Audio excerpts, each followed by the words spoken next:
All right, guys, we're here with Donovan Carter, actor, entrepreneur, all-around inspirational dude. It's a pleasure to be here. Man, appreciate y'all. Thank you for having us. Yes, sir. Man, but you know, naturally, I think whenever we hop in with somebody, our first kind of question and the place we lean is usually how you ended up here. Because we all knew you in high school as an athlete, as a football player. Yeah. You went on to UCLA. How does acting come into the picture? How do you end up an actor? Man, crazy, man. God is good, man. First of all, I was playing ball. I went to UCLA, like you said, got a scholarship, man. Go Bruins. I got my guy. Pac-12 though, you know, everybody. Arizona all day. Yeah. Went there, was trying to get to the league, man. Got done, majored in history. Graduated in 2012. Got a trial for the Raiders. So my whole thing was like the league, like, you know, I want to go to the league. Been playing ball since 10 years old, so that's all I knew.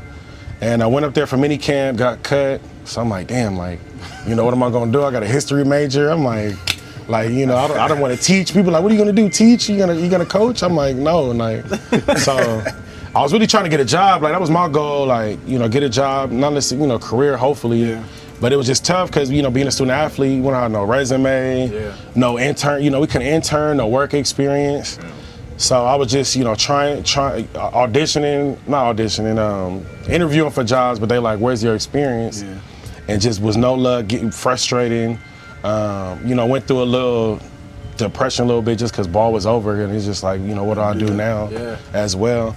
So ultimately, I just went back to UCLA because that's all I knew. That was home.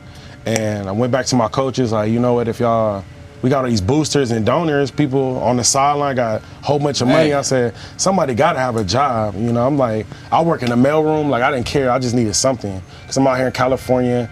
If y'all don't know, it's expensive out here. Rent is crazy. And I just like, I got to do something. So they actually gave me a number of a commercial agency.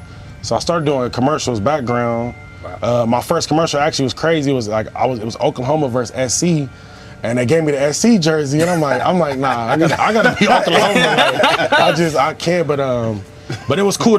We was background. I'm in full pads. We weren't in plays, just doing that type of stuff.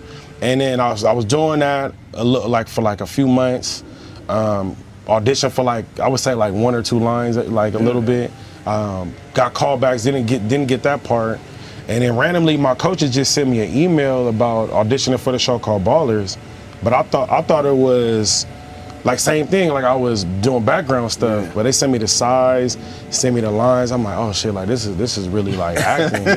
And I thought they sent me the wrong thing. I said, I think you actually sent this to somebody else. And they was like, nah, we want you, pick a character that you want to do, and then come in and do the part. So initially, fear came in. I never did this before. So I was just like, man, I didn't know, but my dad was like, man, just go for it. Like, what's the worst that's gonna happen? They say no. And I did that, and that was 2013. I'd auditioned 10 times for the part over a 3-month period. And in 2014, we shot the pilot. And then 5 years later, man, it was on for 5 years. So. Do you remember what it was like when you got the call that you got the part? Yeah, man, it was crazy because when they first called me, I was getting a cut, and they was like, you need a lawyer. You need a lawyer to look over the contract. And I'm like, lawyer, I growing up, I thought lawyer was a bad thing. Yeah. So I'm like, I don't like lawyer. I don't need no lawyer. So I don't have a lawyer. I don't have any of this. So she and I'm getting my haircut, so I'm just overwhelmed. I'm like, I didn't have an agent, manager, nothing at the time. So I'm like, man, can you call my mom? Because I'm like, I don't, I feel like young boys be like, man, call your mom. I was young at this. Had them talk to my mom. My mom called me all excited, and she was like, you need to get a lawyer. So I was like scrambling, trying to find a lawyer, but I'm still in the audition process. But then when they called me, when I actually got the part, this is in October.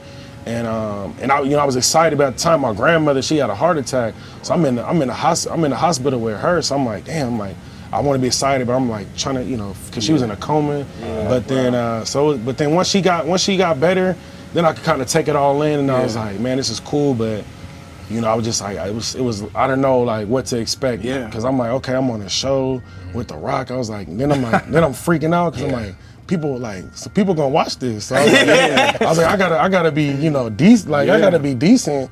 But we had a long stretch of time from when we was actually filming. So just, you know, just getting my mind right, you know, just getting prepared, because I was still like kind of in football mode. So I was like, okay, like I know I got to report to training camp or practice at this point, so I gotta find out how do I get in shape for this. Yeah, crazy. Yeah, it was crazy. Yeah. Were you? So you say you were a little overwhelmed knowing, okay, The Rock's gonna be on the show. Yes. How did you prepare before getting there, and what was the moments like leading up from finding out to, okay, now we're filming? Man, so it was probably like at 8 months, like I think it was about like 6 to 8 months till we actually like start filming the show. So it was like some days where I'm like, yeah, like I'm feeling myself, I'm like, yeah, I'm finna be on TV.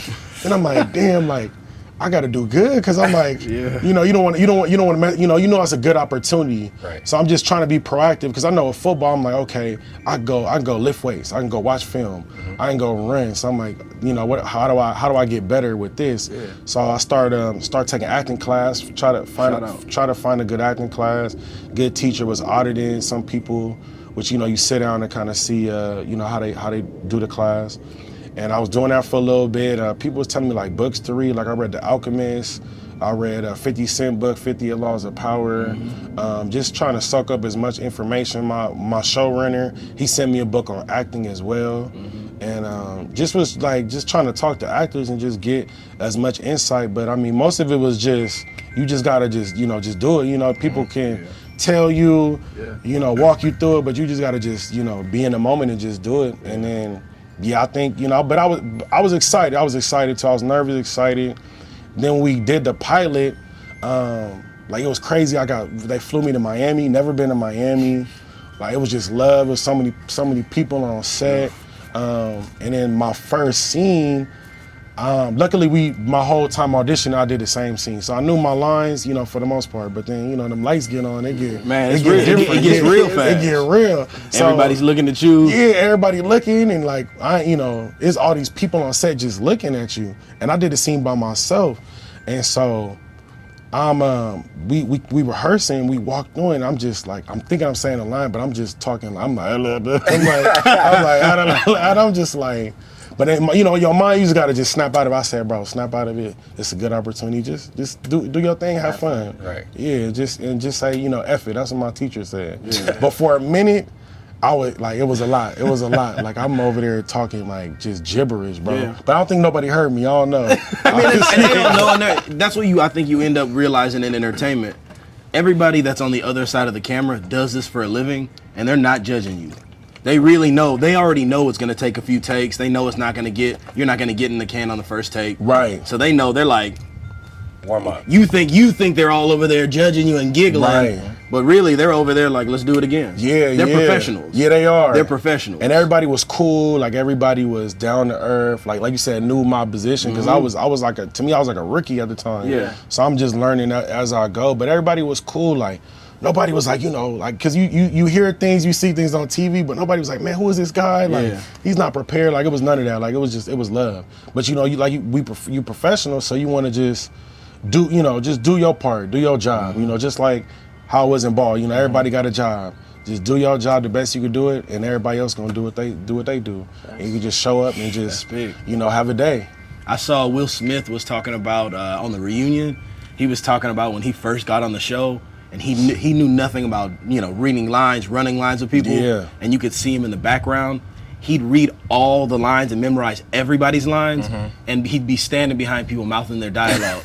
He'd have a kind of, he'd be feeding their lines, and you can see it in the first couple episodes. Like a pre-reading kid, you know when you're next up in the reading line. Like, oh, yeah. When one of your homies start reading and you know he's gonna call on you. That was me always. That's good though. Like, you know, that like the memorizing stuff. Like some people, you know, that's a struggle. Like I think that's their main, you know, problem. Like I feel like a lot of people want to act, you know, want to do music, want to be athletes, but you know, with acting, like that's people's main like concern. And honestly, that's the easy part. Like that's just like ball memorizing your play. Like it's getting out on the field and like going through the motions. Yeah, executing that play. Like that's what's hard. And same thing acting. Like, you know, I can give you all y'all something to memorize. I'm sure I could do it, but you know, for some people, when it's time to be yourself with the lines, that's what's you gotta hit them marks, all that, and you gotta act with somebody. That's what people don't think. They forget about that. It's like you have to act with somebody.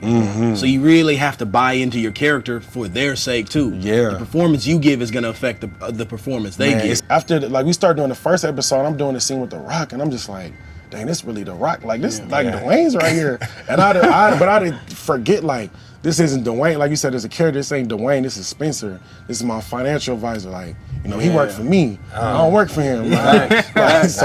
But you know, it's like sometimes you get in a moment where you like, man, like this crazy, and like, you know, and then we had a lot of ball players up there, a lot of other actors too. That was, you know, they was really cool, and it was nice to see them work and see how they prepare and you know do things too. Did they start looking to you for advice? Sometimes they be like, you know, how'd I do? And I'm like, shit, you did good. Like, how'd I do? Like, that's I can't ask you the same thing. Or just seeing them like make mistakes too. So I feel like that was my thing when I wasn't acting. I thought you just had to be perfect. I didn't even know there was takes. I thought you just had to get the lines, you know, perfect every time. And I thought it was just like, you know, Saturday Night Live or something. So then I seen like, okay, we doing take by taking it, but you just see, you know, even Dwayne, all the greats, man, we all make mistakes. It's just what you do after the mistake. You know, don't get too rattled. Just, you know, move on and just keep it going, because the camera's gonna keep rolling. But it's certain things where, you know, you got the moments, which I'm learning, and I even learned that we was on set with Bent. Like, it was, you know, it's certain things you got to just keep going, because, like, you know, you mess up, but like the camera's still rolling, because a lot of times you get in your head and you're like, damn, I messed up, let's start all over. And you'll destroy the next take. Yeah, and it's just like keep going, because they gonna edit, they gonna chop it up, they gonna make you look good. So. No, 100%. But before we you know, we started rolling, we were talking about, like, I asked you a question on if you like miss ball, and you're like, not necessarily playing, but I miss the camaraderie. Did you feel that, like, going into like that fourth, fifth season with Ballers, did you start feeling like, damn, we're a team right here? Like, yeah, for sure. I felt that like day one, honestly, like, because everybody was just so cool, and I credit that to Dwayne, because he's such a good guy. And when you have like your leader or your boss, or, you know, you got a cool coach, it kind of just trickles down to like everything, because you got somebody up tight that's a dick. It's just, you know, now everybody, you know, on needles every day at work. But Dwayne, man, he was cool from the jump. And yeah, we just and then being on location as well, because we weren't in LA, we was in Miami. I think that kind of made us like bond a little bit too, because, you know, everybody not going home to their wife or their kids or their family or whatever situation they got. So we definitely hung out like you know, a lot, and then we just kind of became, you know, like a mini family, and it felt almost similar to college a little bit, which I was like, this is cool. But some of my co-stars, they said like, this isn't like your average set. You know, like, it's like not every set is like this. The Rock is here. What was it like working alongside The Rock, and what do you take away from it going forward in your career? It was cool, man. It was a blessing, because I grew up, you know, watching him wrestle, so it was surreal. But just to see how nice of a guy he is, how he just treats everybody, you know, with respect, you know, knows everybody, knows majority everybody's name. Just how he treat himself, and just like how he runs his business. Like, you know, he's a machine, man. Like, he would just be working, bro, like working, like. And as soon as we got done, on to the next. I think that's, you know, ideal for an actor. You know, they always say your best job is your next job.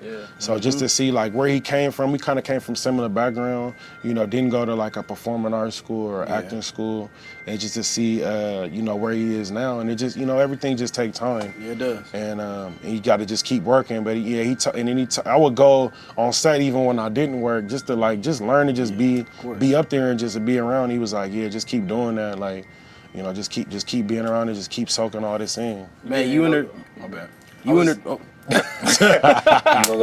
Monty first. No, I mean, just piggybacking on what you were saying, you introduced Caesar and myself to The Rock. We came on set and we met The Rock, and I've told countless people. I tell anybody whenever The Rock, are we supposed to call him, does he prefer Dwayne, The Rock? Man, I don't know, man. Out of pure respect, Mr. Johnson, you know. I would, that's something, I called him The Rock, DJ, Dwayne, you know. Hit him on just in case you figure out, see if his eyes light up. Mostly Dwayne and DJ, because I know sometimes, you know, The Rock was then, and like, I know you want to you want to transition. You want to transition to Dwayne, so he might be running for president one day. So, you know. But when we met him, I will say, I've told everybody that I've ever spoke about that encounter, I mean, he was walking mid-scene, getting ready to go work, and we're standing right there. And the way in which he came, he stopped his whole crew, he stopped his whole day, and he looked us in the eyes. Yeah. I'm telling you, I felt special. Yeah. I was like, you know me or something? Right. I was like, you know me? Right. He stopped, hey, man. And I was like, he has that thing about him. That factor, that X factor, he's got the thing. Yeah, he does. He has it. Because it rubbed off on me where I was like, I felt motivated just being in the presence of. Yeah, man. Because you knew he was here to work, he was going to get his, and then he was off to a film or wherever else he was moving. Yeah, man. And there's something inspirational about it. Yeah, man. He's cool, man. And I learned from him also, man, he's easy to work with. Mm-hmm. You don't want to be the guy that's just difficult, you know. I mean, you don't want to be disrespected as well. Yeah. It's a business, but that's why he does so good and he's so successful because, he's easy to work with because a lot of these, actors and actresses, they different, they got different personalities, but man, he's down to earth, like, man, he's a good one. How do you feel being a former college athlete now that these kids can get paid and these opportunities that are going to be, afforded to them? Right. How do you feel now, and what do you think the future holds for these young future athletes and these young athletes? I think it's cool, man. I think it's a good opportunity. At first, I was kind of against it because I'm like, man, you giving these young kids money, like, but not teaching them how to, save the money. They not getting no financial literacy, but the best way to learn is like to get it in trial and error. Yes. Yeah. So I think, you're gonna have some people make mistakes and some people gonna take it and flip it. Yeah. But I think it's a good thing just to show what taxes are. Filling out W-2, 1099. I didn't know about none of that till I got out of school myself. And I think for the future, man, the sky's the limit because, with social media and branding and marketing and a lot of things going on, like I think they're gonna be able to make a lot of money, but it's it's always not how much you make, it's how much you keep. So that's a big part I just hope when they get out, because not everybody's fortunate to go to the league, and that's the big thing. Like when you go in there, you like, well, I'm a be that 1%, but it's tough. And then when you get out, if you don't, whatever you save or whatever, if you lived off campus, they would give us a little stipend every month. But if you didn't save anything, man, it's and it's hard to save at that age. It's hard, man. Especially when you're not eating ever. Right. It's hard. Right. It's hard to save. Yeah, and especially if you get like a, 5,000-10,000, up front, that's pretty good. So hopefully they give them some financial literacy classes as well while they in school. I saw LeBron and Maverick Carter, all the Spring Hill guys. Yeah. I saw they took one of these young potential draftees. Yeah. They took him, and instead of him going to college for the year, they got him an internship at New Balance, like $1 million internship. Yeah. But during that internship, he was going to learn how to be a professional, learn how to manage his money, learn how to deal with the media, learn how to be a professional, learn how to work as a professional, train your body how to eat. So then that way, that year wasn't just kind of given away. Right. Which now that they're able to get paid, it's beautiful because you have that case, you have the LaMelo Balls. LeVar probably doesn't get enough credit. Brandon Jennings, who really paved the way. Yeah. Because, should my child be good enough at that point in their life, with the old rules, I would have sent my kid overseas too, not just for the money either. Right. But for the experience of being a professional, living on your own. Yeah. I would have gone out there with him for a month or something. Told everybody I'll be back. Yeah. Yeah, I'm gonna be in Italy teaching him. Yeah. Right. But he needs it. But I think it's important because I do think, like you're saying, not all these kids are gonna make it pro, but at least the time will have been paid for. Yeah. And all that dedication to the craft. They can make something now, and hopefully, but maybe there's a business in that, is teaching these kids financial literacy and setting up the foundation for these kids to be able to learn how to do basic contracts, who to go to, learning how to get representation, and all these things that come with it. You got players now like in the league like negotiating their own contracts too, 100%. Like that, because that agent, like that's more money that you gotta give out. So. I think it's. I'm excited. I think it's good, man. Good for the good NCAA. At least it's trying to make some strides because it's been so old school for so long. So it's like, but hopefully they can let them make some good money and not hating. So I think also one thing obviously we're focused on like the main sports like football and basketball, which definitely produce the majority amount of money for these schools and have all these other sports. But I think, not to overlook like these female sports, right? Like these women, like, all of us being athletes, being there, they put in the work too, and they don't get as much praise just because they're not marketed as much as the basketball and football teams. And I think now it's going to give them the opportunity to have that marketing where you to get more people coming to these beach volleyball games, these swimming games, these tennis matches, these softball games, soccer games, track included. Like, so I think overall, like you said, thank God that the NCAA is finally making these strides to. But hopefully it helps the professional at the professional level for women.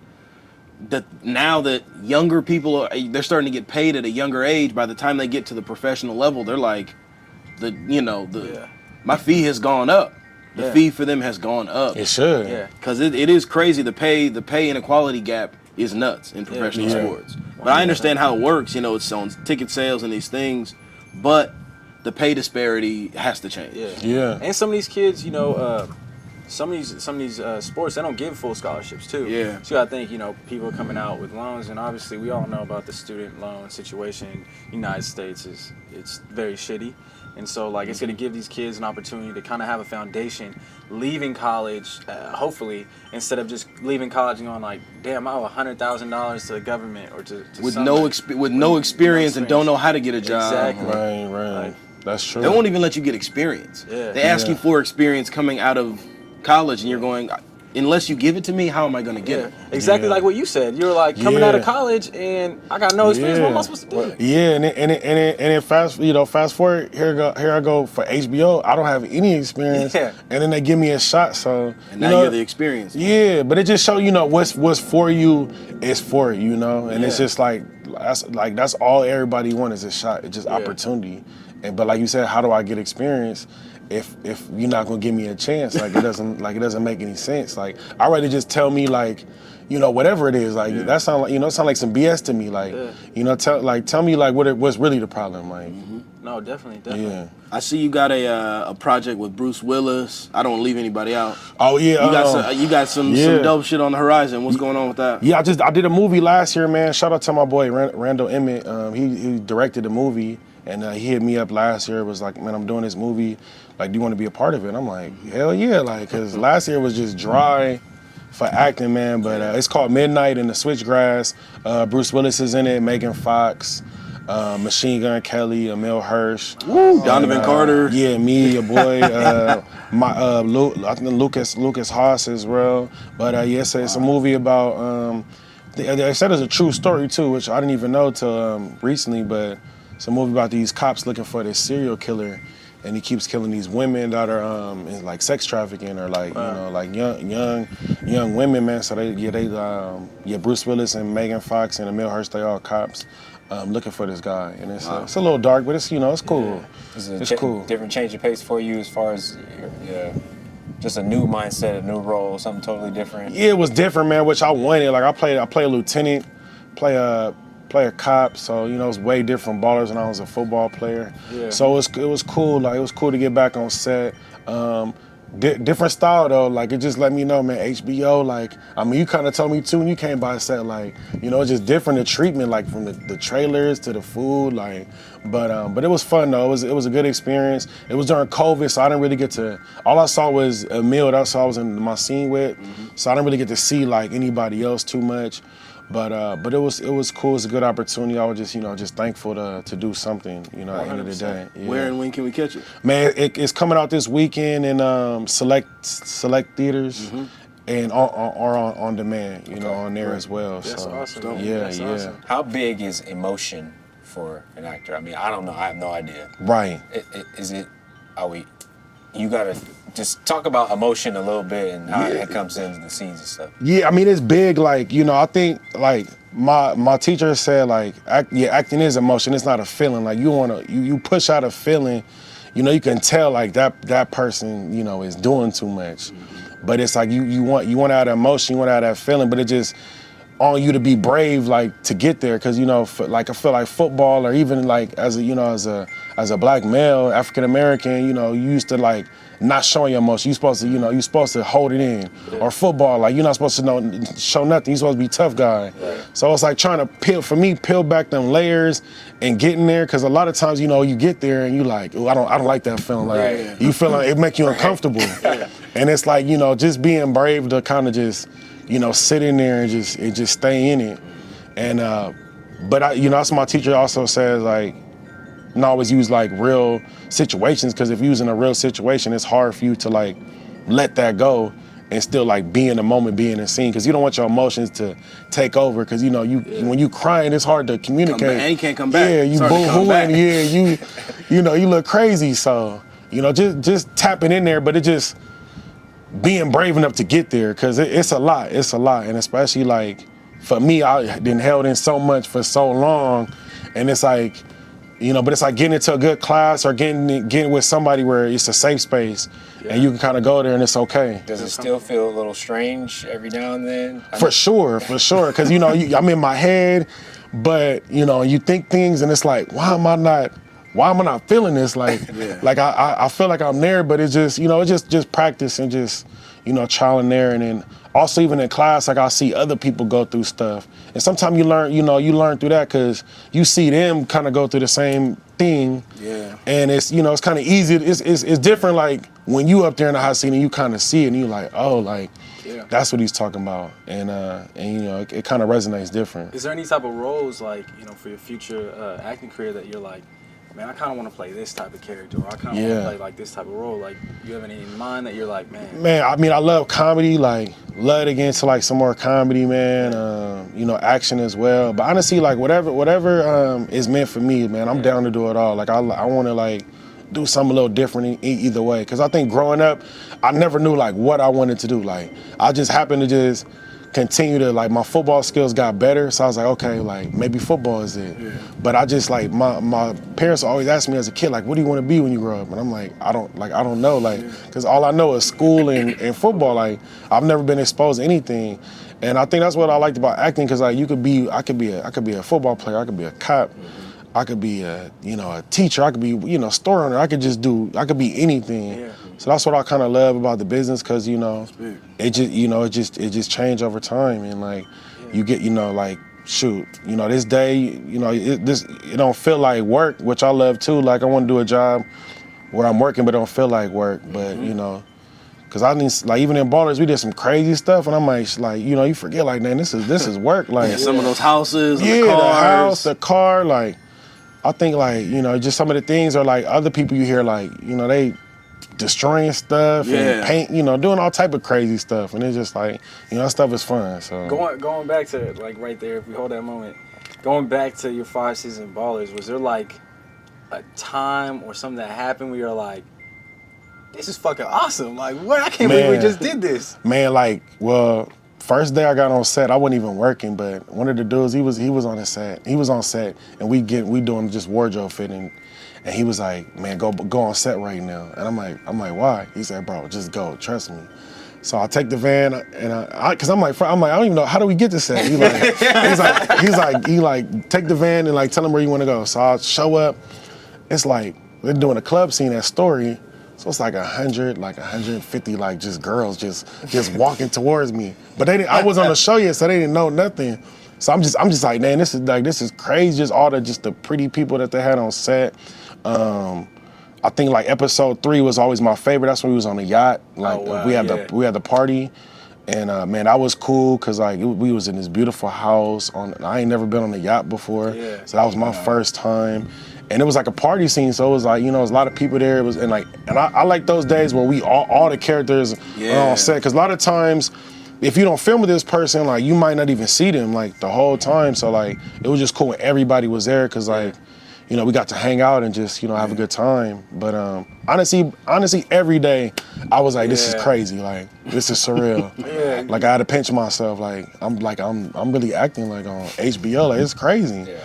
That's awesome. Yeah, it was cool. It was a good experience. Miami was amazing, man. Like, we came here LA was cool. So it was cool, man. HBO was like, everybody was really nice. Like, it was just some days where, like, cause I feel like sometimes you do stuff and like things go like too perfect. You like looking for like, Like this can't be is right. too much. Like where's the perseverance? Like this is all that. Like this is going too well. People living good out here. You've been battling, playing sports, fighting for your spot. Right. And then you get to a world where it's like, oh, I'll take the van, just go right there. They go, I get what I want. It was just smooth, like, and it just, like, it just let me know, like, I just had to remind myself, like, man, I'm supposed to be here, like, I'm here, because a lot of times, stuff go on, and it's like, damn, like, your boy's going through things, or you hear your family go through things, and like, nobody want to hear like, how was your day? It was great. It was great. Like, I had a good, like, so it was just like trying to like reassure myself, because like everything's going good. Like, just enjoy the journey, enjoy the process. It's not, it's something you gotta battle, to meet every day, because like you said, society doesn't want, they don't want you to show your emotions, show your feelings. But it's like you said, it's a time where like, you need to do that, because this, like, man, life is hard, man. I'm learning, like, even with things going on, things going good, like, man, like, life is life. So you got it, and it could at any point, man, it could be a trigger point. Like, I mean, even I seen like Richard Sherman the other day, like, I said, and everybody always be like, oh, you got money, or you in the NFL, or you on a show, or you doing good in business. Like, what do you have to complain about? But we all go through something, and it's at some point you get that breaking point. But it's like, hopefully you got somebody you can talk to, or let that out, because that's what's tough. If you don't have nobody where you can like share your emotions with, man, like it's sad. Prison. Yeah, it's sad. Or even if you like, for me, sometimes it's like maybe not physical. Like that's why I love God. I pray.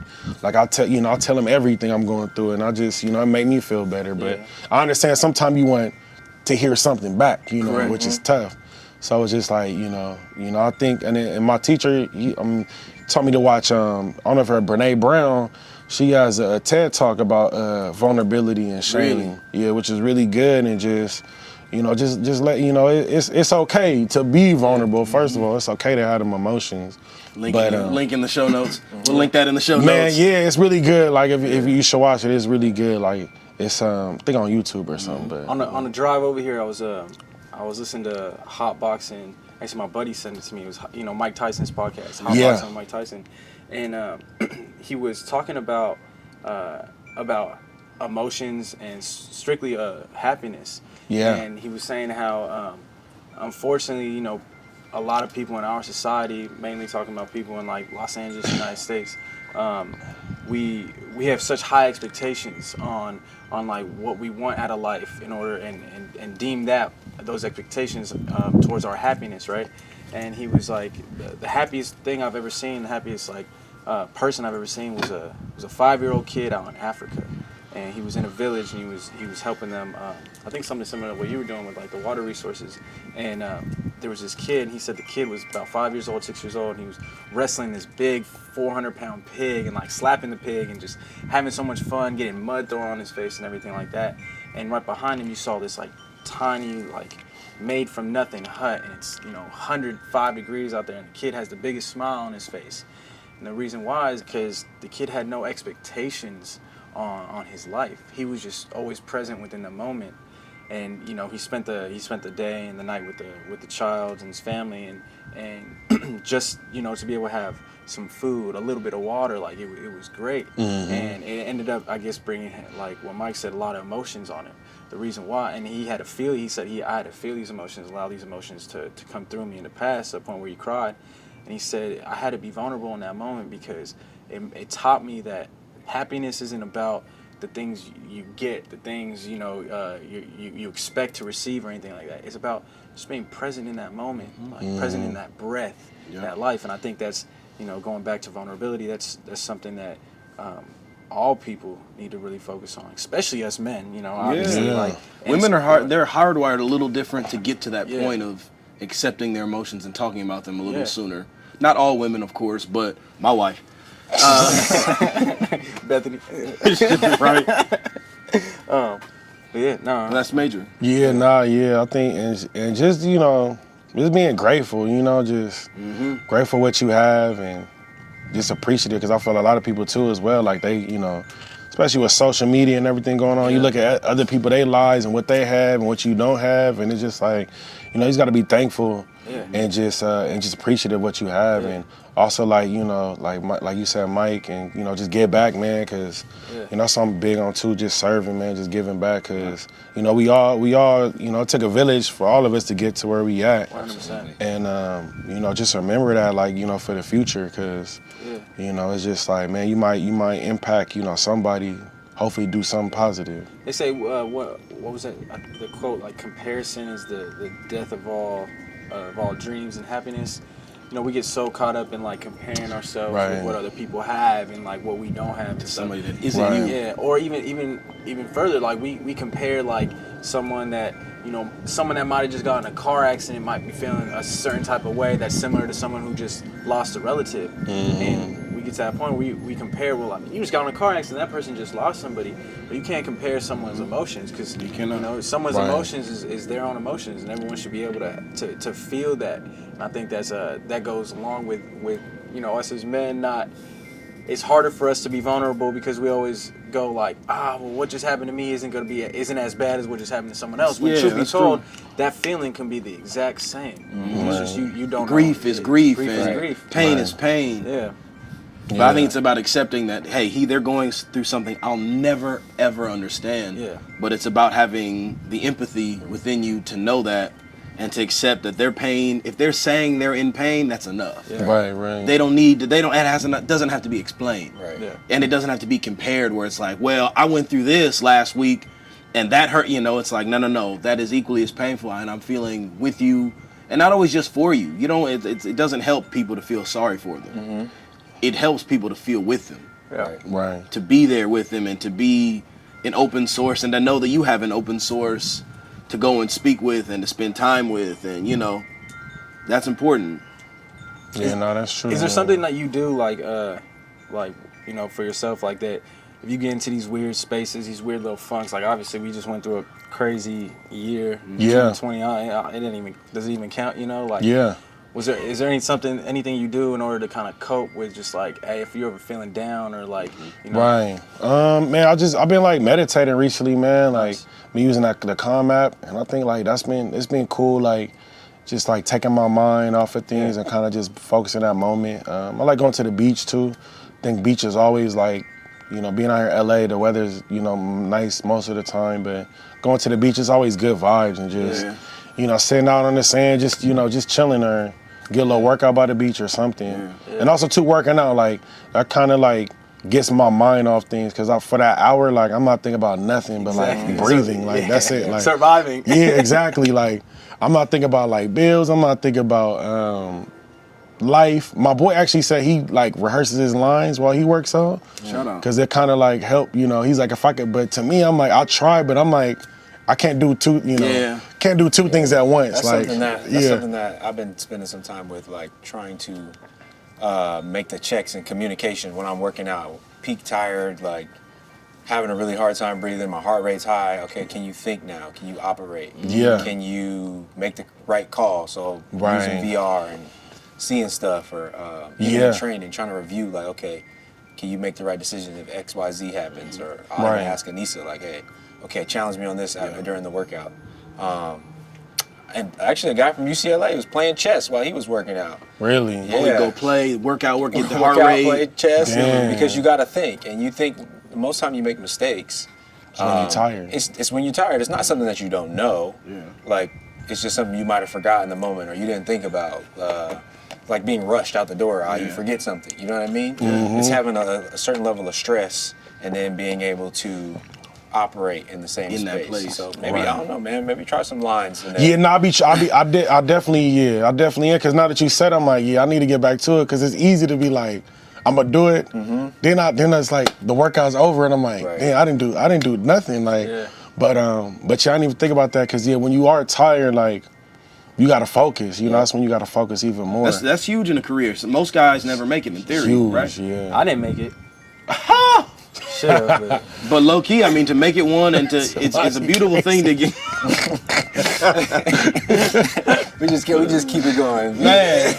But it's a beautiful thing to get to see both sides of it when you, in retrospect, to get to not only win, you won at the highest level. Man, you won and then went on to win the Super Bowl MVP. When like you have a Marshawn year, Lynch and Russell Wilson, Richard Sherman on the team, that from a fan's perspective, they are the easy choice. Right. But you earned it. And then to go back and then to not win one, you know, you got to see the full scope of what it means. You get all the emotions, you understand what it's like to be super close to something that you want, you work for, and not come away with it. But that also gives you the ability to just say, you know, I gave my all, we put everything into it, you know. Sometimes you can't control the complete outcome. There's a lot of moving parts. I can imagine if you're like, you know, you go in to do an audition, you give your best, you think you killed it, and you don't get a call back. It's like, the worst. What can you? But what can you do? Like, it's out of your control. It wasn't even. It might not even been in your cards. You know, they might. You can't control that. So you can't control what you do though. Yeah, exactly. And that's why I kind of learned from like ball, like, cause I feel like, you know, it's times where you had games and you like, you know, you like, dang, I could have did this or that. Yeah. And it's just like my coach, we always call it the pain and regret.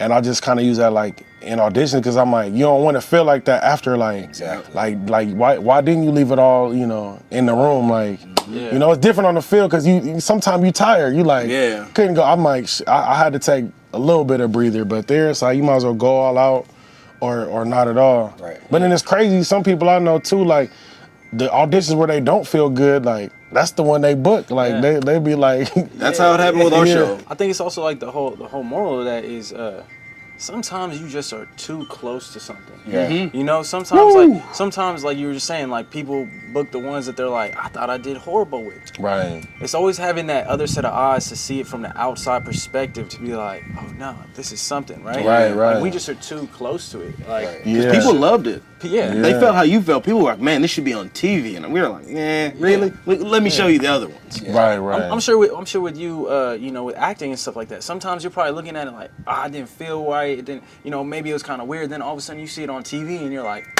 the director sees it. Because you're seeing it now from that outside perspective. Yeah. I mean, I would do my best to like, as well, just give them as many takes, because I want to make your job hard. It's like, dang, I really like what he did here, but shit, he went crazy here too. But yeah, I mean, it's just funny like that, like the stuff you like didn't think like that good. And that's why like self-tapes is kind of like tricky, because like you could do it as many times as you want before you actually, you know, send it to them. But it's like you don't do it too many times, because then you start getting your head. You'll lose that money take. You lose that raw, like, you know, naturalness of it, because you trying to play what you, and that's what I'm learning on too. Like, instead of like thinking doing what I think they want to see, just do, you know, do how I feel and what I you know, what I think is right. And when you know you have it, you have it. When you do the self-tape, you doing like a run through and just sending it, or do you do like, I'm gonna give you 6 different emotions on this scene? Or I do it a few times, but I just do it straight, you know, straight through, run through. Right. And then like if I mess up, like that's the thing if you mess up like on the actual day, you could just, you know, start all over. But when I mess up there, I gotta start the whole scene back over again. Right. Yeah. But how long do you have the sides?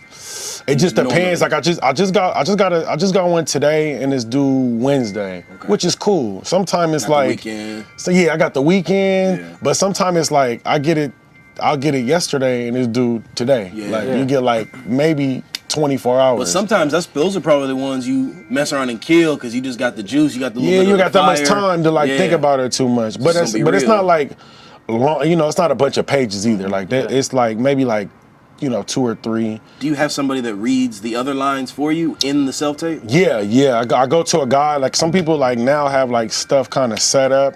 But I'm the type, like, you know, like how you were saying earlier, if I'm gonna do it, I'm gonna do it right. Because you don't want to see like saying anything like half-ass or the sounds off, because that you might get lucky where that'd be like, you know, can he send it again? Because a lot of times, you know, they'll watch it, and if it's not good, it's on to the next one. One impression. You gotta finish through the line. That's my thing. So in person, they'll probably be like, okay, can you do it like this? Or will they give you some feedback? Yeah, they can. So now you don't have that person there to give you that. Yeah, you gotta find like a good person to self-tape with that'll coach you, which is cool. And then sometimes they'll they might see a different angle or like do something different. Maybe I don't know. You try to figure out all of this stuff and it'll drive you crazy. I'm like, is it my backdrop? Is that not good enough? Like, is it the lighting? You start thinking that it's gonna be the weirdest thing that's gonna. It don't even matter. It has no never seen the one they matter. accepted anyway. Right. When they pick from. Then you like, are they even looking at this at all? Like, you know, it's like sending your highlight tape in back in the day. For real, like, it is. It's like, the same feeling. Or like if you got a mixtape, you know, as an artist, it's like,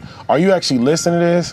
And, exactly. And then, but then I hear stories like my acting teacher. He's a type where like he done tried out for so much stuff, and he's almost been the guy, but just doesn't get booked. And you just hear the stuff because like you hear about your journey, you get frustrated. Then you hear somebody else go through something, you like, dang, like that's like that sucks. Like when you like, you know, it's close, and then. But his calling was to be something else. Yeah, I mean, he'll do like guest stars. And I think, like you said, his calling is like, you know, he's a good teacher. And it's like good, you know, for you to hear that, like as well, because, you know, you get frustrated in your journey and then somebody been you're not the only one going through that. And you kind of see how they handle it. Cause like it could, you know, it could drive you crazy, man. And it could like put you in a deep, dark place cause you trying to like, you know, why, you know, it's like you keep trying to get out, you know, go after a girl and she keeps rejecting you and it's like, what is it? Like, you know, I love you. Like, she ain't even telling you what's going on. She ain't giving you nothing. So, cool. But you know, just keeping yourself just like mentally strong. And like he always says, like, man, you're enough. You know, it just a lot of it's just the look. Yeah, it's just the look. Like at the end of the day. So and not allowing like certain things. You know, you not getting the role. Right. You know, not getting the job. You know what I'm saying? Like. Not allowing it to affect your confidence. Man. Right, you know, that's the tough part. Yeah, that's like the hardest. That's hard. All of us, you know, all that athletic background, like our whole lives, we've been like, I gotta do the best and be better than everyone else in order to even like step foot in the position. You know, like, me being a walk-on and stuff like that, I was like, man, like it took me 3 times to make the team, right? Man. But at the same time, like once I made it, my confidence elevated so much more. Even though I didn't even step on the field yet, I just knew like, I'm supposed to be here. I earned this. Exactly. And like, and that's, I think, that chip on your shoulder, that chip on your shoulder. But also like I'm learning like just quiet in the outside noise because a lot of that stuff gets to you. Like it's really like, you know, other people like, you know, putting a fear, putting whatever expectations. Expectations on you. So it's just kind of like, you know. But I do my best, like, if, you know, with criticism. If somebody is woman or man enough to come and tell me something to my face, I'm gonna take it in because everybody talk behind your back. Yeah, sure. But do. it's just, you know, just quiet in, you know, the outside noise because like if that start getting a little too loud, it just it gets tough. You know? You say you gotta be able to quiet the compliments and the criticism. They say it's a skill. Yeah. It's a skill. Like you have to practice at being able to quiet all the noise. It's easy to quiet one or the other, and sometimes your people are coming at you, and you're kind of like, it's hard. It's hard to take in compliments sometimes too. It people are is saying that you don't know if they're backhanded, and you feel kind of like you know you're personally still working on things. So and when they're telling you, you're like, thanks, but I got a lot of growth and a lot of room. And it's not from like people like a lot of times it's from like strangers or people like you looking for them compliments from like, you know, your peers, your best friends, your family. And then you hear from other people, so it's like you don't really get to, like you said, you're not taking it in, you're not in the moment. Because you're not, that comes, I think, from sports heavy. Yeah. You know, you be waiting for your dad your whole life to say something. People been telling you your whole life, man, you're amazing. You're great.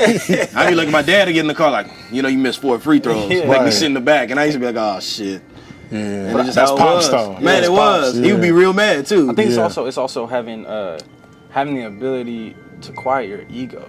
To humble yourself. Like I feel like, you know, we all deal with our own egos in different ways and stuff. Like I got probably one of the biggest egos. I always got to tone down sometimes. We know, but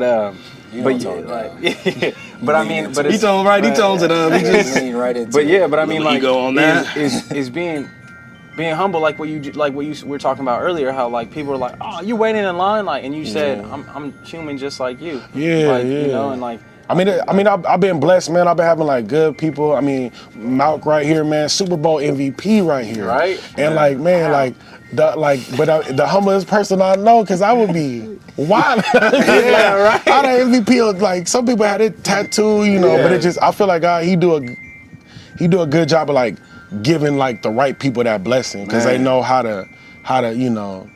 how to take it in, how to earn it. And no, Malk, you probably like, shit, that's cool, but like, the season over, I need to get MVP like next year, you know, and like just that competitive nature. And you don't allow it to define who you are. Right. That's what I was gonna say. Like a compliment can make you feel good, right? Criticism can make you feel like shit. Right. But it still don't. It has nothing to do with who you are, what your actions are. No, 100%. It's just, you know, words. It's just somebody like a coach give you a great compliment in practice, and it's cool like that. But that says a lot more about how he feels about it and what's going on with him than what it is that I did or what's right here. So I just try to focus on the here and now, what's actually happening, what I want to get better at, what's important to me, who's important to me, and how it affects them more than a stranger. Yeah. Even sometimes family. Like, I know your intentions might be right. You're not thinking about how I'm feeling, and if you say something a certain way, or I might be feeling a certain way and receive it a certain way, and it has nothing to do with the way what they meant. So that's a big part of it. Yeah. How you receive it and when you receive it is everything. That ego, separating that, what you're doing from who you are, what's important to you. Yeah. It's everything. I mean, I had like one of the best examples, like my father. I mean, obviously you guys saw it. Like a person who, you know, wasn't famous, didn't have all the lux and glory and gold and riches and stuff like that. But one thing my dad was there's not a single person on this earth that can say he wasn't a good human being, genuinely a good human being. And I think that.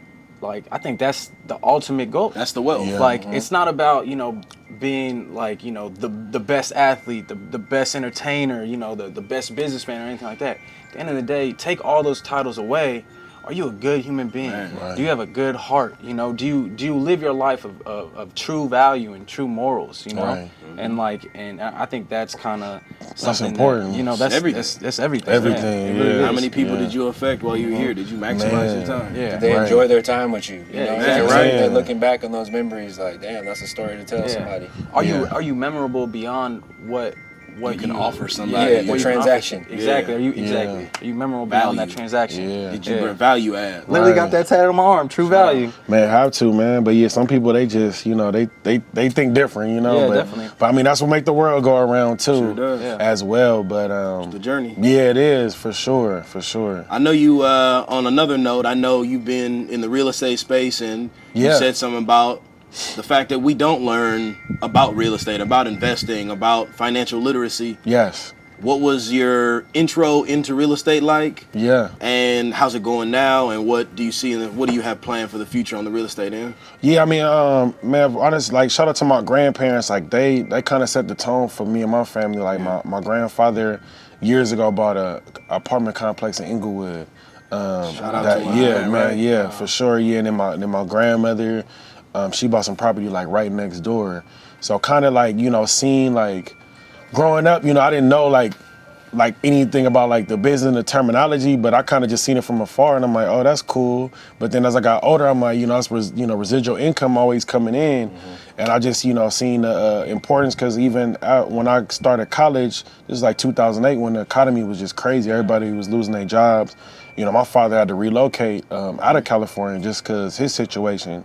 And then kind of seeing what he was going through, and, you know, like my grandfather passed away, so it passed down to him and my aunt. Yeah, thank you.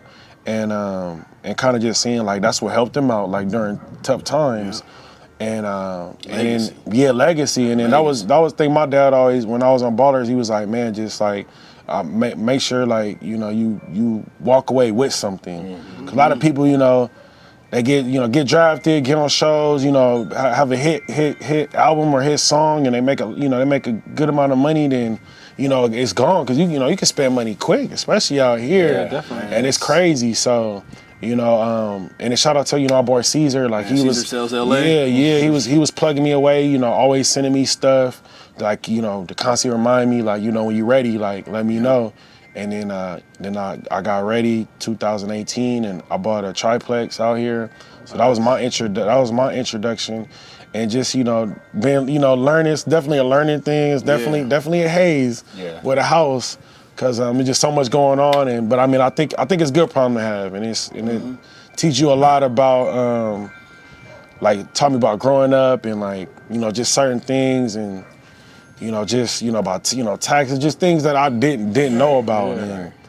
And it's been cool, man. And my goal is definitely just to like, get more, because I feel like it's like one is good, but you need like, several. Yeah, we talk about that, getting more doors. Right? Yeah, have to. You got to get your door count up. Yeah, have to. And it's like an obsession now, because it's like, forget the watch, forget the cars, forget the girls. Like I'm like, this is what I want to do with this, because like I love acting.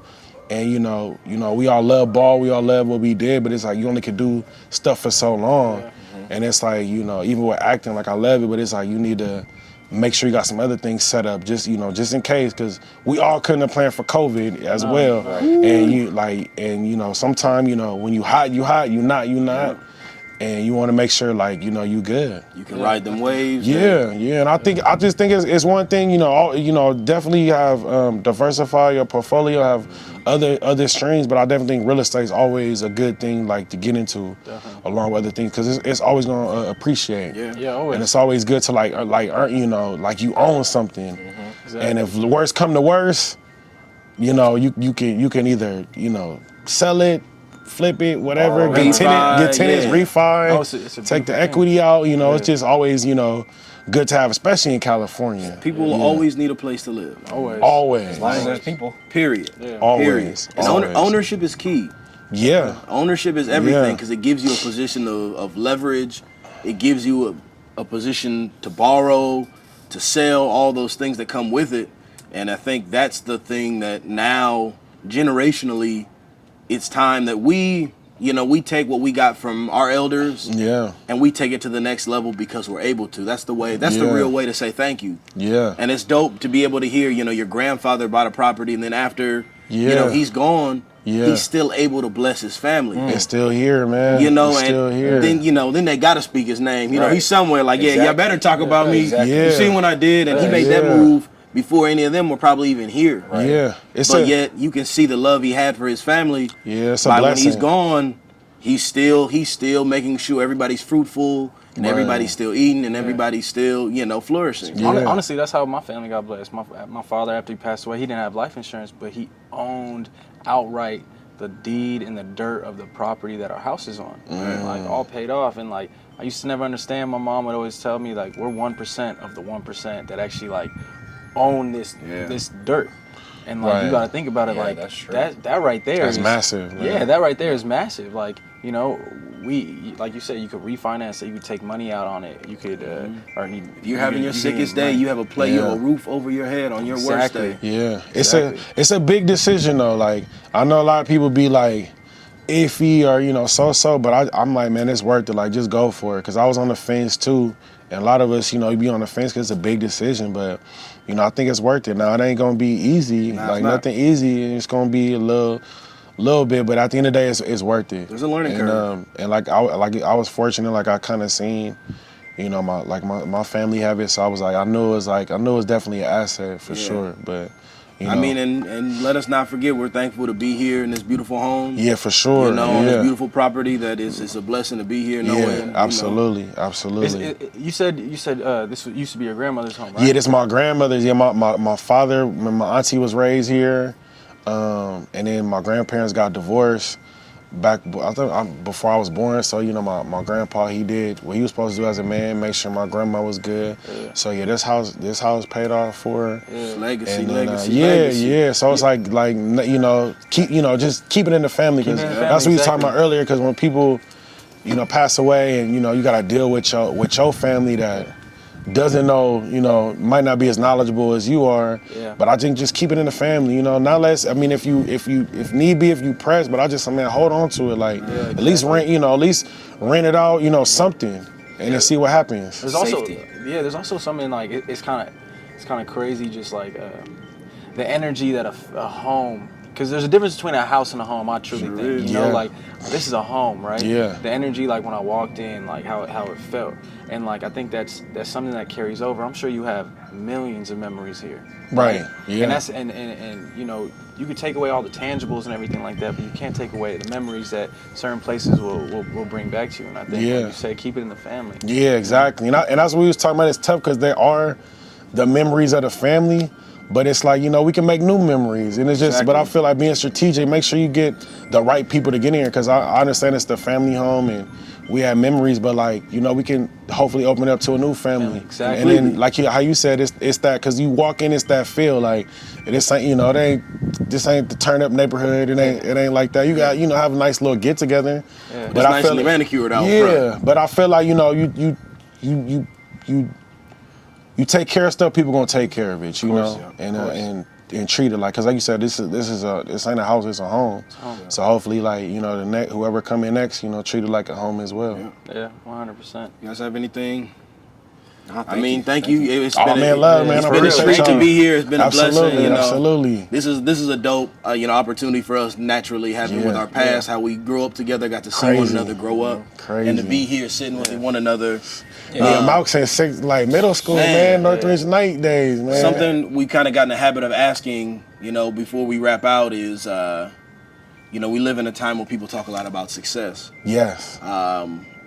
Do you consider yourself, and are you able to call yourself successful? I mean, I'm blessed. You know, I've done a lot. I've seen a lot. Like, I went to college. Like, I got my degree. Shout out. I got to play, you know, football in college for free. For free on the show. So I'm like, I say I've had successful moments, but I'm just like, I guess just the athlete competitor in me. Like, I'm having to scratch my surface. Like, I feel like I got so much more to prove, but I'm thankful where I'm at, and like I definitely like take a step back and like look and just be appreciative of it. Like, you know, if Lord forbid something happened, you know, I've accomplished a lot, you know, but it's like, I feel like it's like, you know, second quarter, like I still got the second half. Yeah, exactly. You know, it's time to turn up, you know. And we're excited to see. We're excited to get to be a part of it. Absolutely. And just get to bear witness for what's to come. And we know it's going to continue to come, and it's going to be amazing to watch. Yeah, we're going to be there when you get that Oscar, bro. Man, for sure. Let's go. Oscar, Emmy, all that. Let's run it. Yeah. Man, it's a blessing. Man, thank y'all, man. Appreciate y'all, man. Thank you. Thank you, sir. Yes, sir. Falcons are going to the Super Bowl. They already went. Yeah, but all we waiting is no, well, technically won.